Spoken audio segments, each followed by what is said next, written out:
Manlain-lain na atama na hayop tampok sa pigundusir na First Exotic Pet Expo sa Legazpi City. Aktibidad Partagan Magayon Festival 2023 sa probinsya. Uyan report ni Rosie Nieva.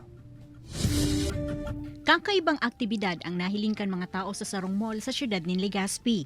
Imbes na kaya mga ordinaryong atama na hayop ang bida digdi, mga exotic pet ang tampok sa First Exotic Pet Expo na Partagan Magayon Festival sa Albay.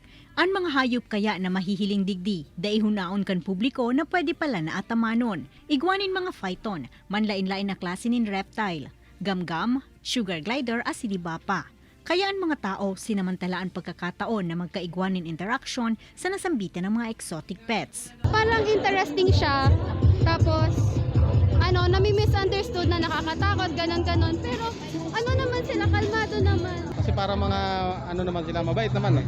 Nagpartisipar sa aktibidad ang mga pet owners asin breeders gikan sa manlain-lain na lugar sa Bicol asin sa ibang parte ka nasyon. Para kami mga mga magulang nila, mga parents nila.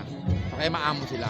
Ang iba, inaprobit sa ran ini bako sa na para ibidaan sa indang mga ataman alagad para pahiwason ang kaaraman kan publiko dapit sa pag-aataman ng exotic pets asin ipangapudan ang tamang pagprotekta sa mga hayop.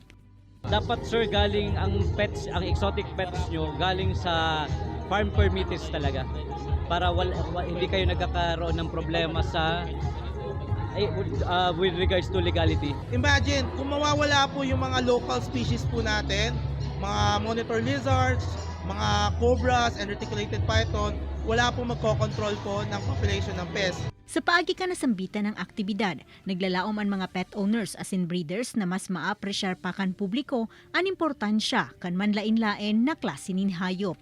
Ini si Rosie Nieva, Balitang Bicolandia.